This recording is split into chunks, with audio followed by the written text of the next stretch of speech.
High, আজকে আমি বানাবো চিংড়ি মাছের মালাইকারি। লাইফে ফার্স্ট টাইম আমি চিংড়ি মাছের মালাইকারি বানালাম। দেখতে যতটা সুন্দর হয়েছে, খেতে ততটাই সুন্দর। চলো বানিয়ে নেওয়া যাক। তো প্রথমেই চিংড়ি মাছগুলোকে কেটে ভালোভাবে ধুয়ে নিতে হবে। এরপর এতে হলুদ আর লঙ্কার গুঁড়ো মাখিয়ে রেখে দিতে হবে কিছু। ভালো হয় যদি কাশ্মীরি লঙ্কা মাখিয়ে রেখে দেওয়া হয়। দুটো বড় বড় সাইজের পেঁয়াজ নিয়ে সেগুলোকে কেটে ভালোভাবে বেটে নিয়েছি। তারপর সর্ষে, মৌরি আর কাজু বাদাম দিয়ে একটা পেস্ট তৈরি করে নিয়েছি। তোমরা চাইলে এখানে দই ব্যবহার করতে পারো। তারপর আদা, রসুন আর লঙ্কাগুলোকে একটু বেটে নিয়েছি। হ্যাঁ, নারকেলের দুধটা তো এখানে অবশ্যই লাগবে। তার জন্য একটা কড়াইতে 1 গ্লাস মতো জল নিয়ে তার ভিতর নারকেল দিয়ে দিয়েছি। একটু জাল দিয়ে তারপর ছাঁকনির সাহায্যে এটাকে ছেঁকে নিয়েছি, শুধু দুধটাই নিয়েছি। তারপর কড়াইতে তেল দিয়ে চিংড়ি মাছগুলো ভালোভাবে ভেজে নিচ্ছি।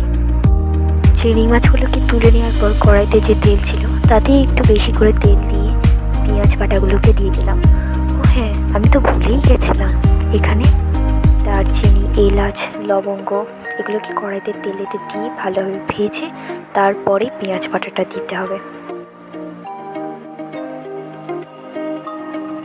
তারপরে তার মধ্যে দিয়ে দিতে হবে কাঁচা লঙ্কা বাটা। তার একটু পরে একটু নেড়ে চেড়ে আদা রসুন বাটা দিয়ে দিতে হবে।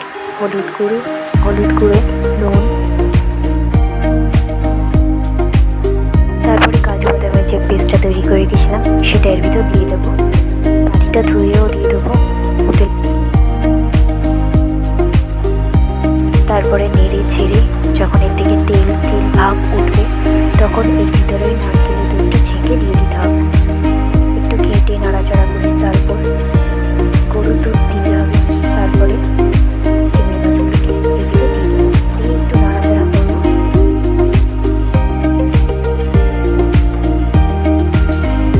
তার উপর থেকে চাইলে তোমরা ধনেপাতাও দিয়ে দিতে পারো। ওর গরম মশলার গুঁড়ো অথবা গরম মশলা বেটে এর ওপর দিয়ে দিতে পারো।